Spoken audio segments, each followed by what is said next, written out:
नमस्कार, मी आपली सर्वांची आवडती मिसेस मानसी परेश देशमुख आपलं सगळ्यांचं सहर्ष स्वागत करत आहे मानसीज कुकिंग स्टोरीजमध्ये। तर आपलं मोदकाचं पीठ उरलं होतं, त्याचे मी हे असे छोटे छोटे चपटे गोळे करून घेतले आणि हे मी वाफवून घेतले एक 2-3 मिनिटावर आणि मी हे फ्रीजमध्ये ठेवले, कारण की मला सेम डे करायला जमणार नव्हतं जो प्रकार मला दाखवायचा आहे। आता मी हे पूर्ण अन्न बनवते, तर कसं ते बघा। तर ही डाळ मी पहिले धुवून घेतली 3-4 पाण्यामध्ये आणि कुकरला लावून घेतले। आता कुकरला याच्या जवळजवळ 4 ते 5 शिट्या करायच्या। याच्यात मी काहीही घातलेलं नाहीये, हळद हिंग वगैरे। 4 ते 5 शिट्या करून घ्यायच्या। आपली डाळ मस्तपैकी शिजलेली आहे, ही पहा।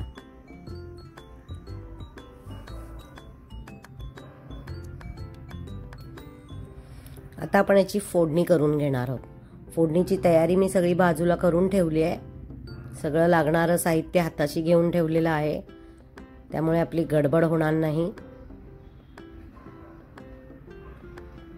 इथे मी साधारण 1 मोठा चमचा भरून तेल घेतलंय।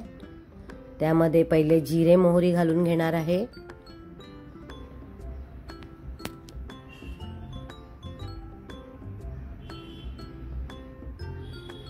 संकष्टीच्या दिवशी उपवास असल्यामुळे जे मोदकाचं मी ऑर्डर घेतली होती ते मला पूर्ण अन्न बनवायला खरं तर खूप आवडतं आणि खायलाही खूप आवडतं, पण त्या दिवशी करून चालणार नव्हतं कारण सगळं नैवेद्य दाखवायचं होतं, म्हणून मी ते गोळे वाफवून ठेवले आणि आज करतीये।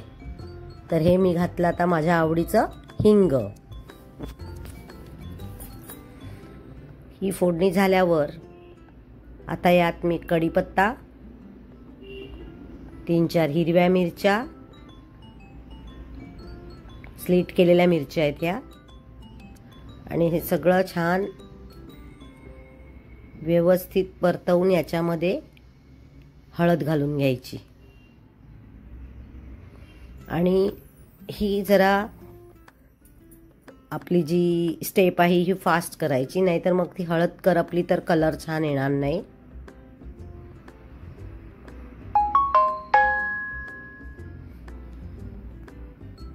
ही मी डाळ घालून घेतली आहे आणि सर्व सारखे करून घेतले डाळ। यामध्ये आता आपल्याला घालायचंय चिंचेचं पाणी, कारण ही डाळ आंबट, तिखट, गोड अशा चवीची असणार आहे। खूप अमेझिंग लागते, तुम्ही नक्की करून बघा आणि पोट भरीचं आहे हे।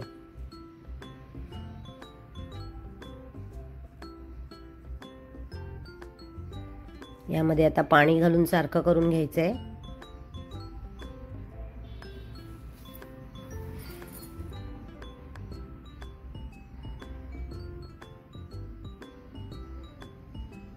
आता मी जर असा गॅस वाढवला आणि हे सर्व वरण सारखं करून घेतलं।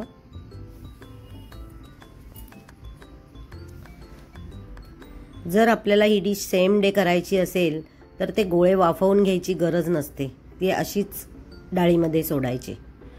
पण मी सेकंड डे करणार होती, नेक्स्ट डे करणार होती, त्याच्यामुळे मी ते थोडेसे वाफवून घेतले। हे मी आता घातले धणे पावडर आणि थोडीशी मीठ,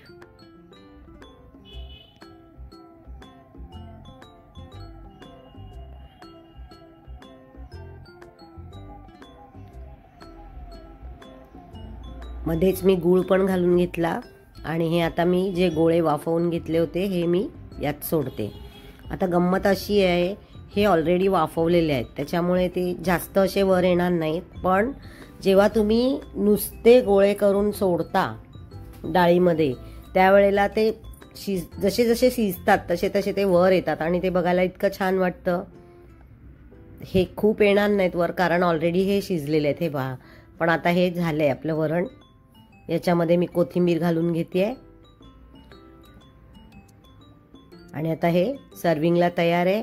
तुम्हाला कशी वाटली ही डिश सांगायला विसरू नका। हे पूर्ण अन्न आहे, कारण ह्याच्यात आपल्याला वरण भात वेगळं करायची गरज नाही आहे। हे तांदळाचेच असल्यामुळे, तांदळाच्या पिठाचे गोळे केलेले असल्यामुळे हे पोटभरीचं आहे. तर नक्की लाईक, शेअर, सबस्क्राईब करा. धन्यवाद. पुन्हा भेटूया पुढच्या भागामध्ये. पाहायला विसरू नका मानसीज कुकिंग स्टोरीज. धन्यवाद.